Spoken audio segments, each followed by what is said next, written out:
ഹരി ഓം. എല്ലാവർക്കും നമസ്കാരം. ഞാൻ സ്വാമി അഭയാനന്ദം, ചിന്മയ മിഷൻ, വയനാട്. ഓണമായി. ഓണത്തിന് നമ്മൾ ആരെയാണ് പൂജിക്കുന്നത്, അല്ലെങ്കിൽ എന്തിനാണ് ഓണം ആഘോഷിക്കുന്നത്? ഓണം ആഘോഷിക്കുന്നത് ഭഗവാൻ വാമനനായി അവതരിച്ച വാമനമൂർത്തിയുടെ അവതാര സുദിനമാണ് ചിങ്ങമാസത്തിലെ തിരുവോണം. ഭഗവാനെയാണ് നമ്മൾ ഓണക്കാലത്ത് എതിരേൽക്കുന്നത്, പൂജിക്കുന്നത്, ആരാധിക്കുന്നതൊക്കെ. ഓണം ഭഗവാന്റെ അവതാര സുദിനമാണ്. തിരുവോണം എന്നുള്ള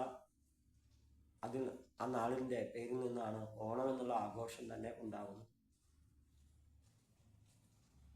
ഭഗവാൻ വാമനമൂർത്തിയായി തൃക്കാക്കരയപ്പനായി നമ്മുടെ നാട്ടിൽ തന്നെയുണ്ട്. തൃക്കാക്കരയിലെ ഉത്സവവുമായി ബന്ധപ്പെട്ടാണ് ഓണാഘോഷം ആരംഭിച്ചത് തന്നെ. കേരളത്തിൻ്റെ ഓരോ ഭാഗത്തും ഓരോ തരത്തിലാണ് ഓണാഘോഷങ്ങൾ. പക്ഷേ എല്ലാ ആഘോഷങ്ങളും വാസ്തവത്തിൽ ഭഗവാനെ ആരാധിക്കാൻ വേണ്ടിയിട്ടാണ്. ഓണത്തിന് നമ്മൾ ആരാധിക്കുന്നത് അല്ലെങ്കിൽ പൂജിക്കുന്നത് മാവേലിയെ ഒന്നുമല്ല. അത് ഇക്കാര്യത്തിൽ അറിവില്ലാത്ത ആൾക്കാർ പറയുന്നതോ അല്ലെങ്കിൽ ഇതിനെ മനഃപൂർവ്വം നമ്മളെ തെറ്റിദ്ധരിപ്പിക്കാൻ വേണ്ടി പറയുന്നതാണ്. ഭഗവാനും അല്ലെങ്കിൽ വാമനമൂർത്തിയും ബലിയും തമ്മിലാണ് ബന്ധം.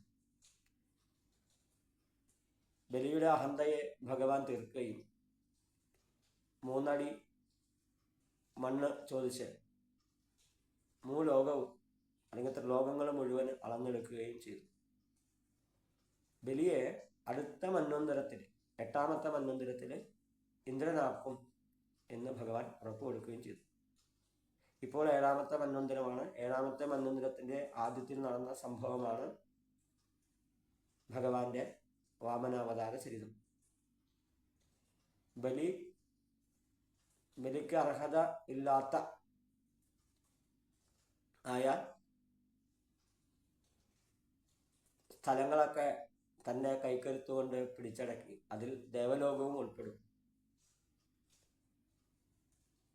അങ്ങനെ ദേവന്മാരുടെയും ലോകത്തെ എല്ലാവരുടെയും സങ്കടം തീർക്കാനായിട്ട് ഭഗവാൻ അവതരിച്ച് ബലിയിൽ നിന്ന് അത് തിരിച്ച് കൊടുക്കുകയാണ് ചെയ്തത്. ബലിയെ പാതാളത്തിലേക്കല്ല പറഞ്ഞയച്ചത്.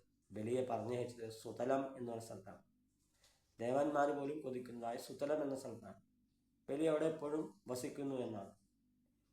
അവിടെ ബലിയുടെ മുത്തച്ഛനായ പ്രഹ്ലാദനും ഒക്കെ ഉണ്ട്. ഭഗവാൻ തന്നെ അവിടെ കൂടെയുണ്ട് എന്നാണ്. ബലി ഒരിക്കലും ആവശ്യപ്പെട്ടിട്ടില്ല എനിക്ക് കൊല്ലം തോറും പ്രജകളെ കാണാൻ വരണം. മഹാബലി എന്നുള്ള വാക്ക് ലോപിച്ചാണ് മാവേലി ഉണ്ടായതെന്ന് ചില ആൾക്കാർ പറയുന്നുണ്ട്.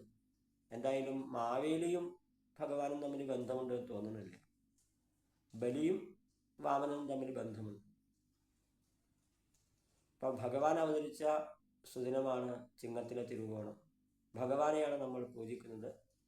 കർക്കിടകത്തിലെ തിരുവോണത്തിന് ഇള്ളേരോണമായിട്ട്, ചിങ്ങത്തിലെ തിരുവോണമായിട്ട്, ഇനി അടുത്ത മാസം കന്നിമാസത്തിൽ അത് ഭഗവതിയുമായി ബന്ധപ്പെട്ട ഓണമായിട്ടൊക്കെ നമ്മൾ ആഘോഷിക്കുന്നു. ഓണാഘോഷം അതിൻ്റെ വാസ്തവം അറിഞ്ഞ് ആഘോഷിക്കാനായിട്ട് നമുക്ക് സാധിക്കട്ടെ. ഭഗവാനെ ഭജിക്കാൻ സാധിക്കട്ടെ.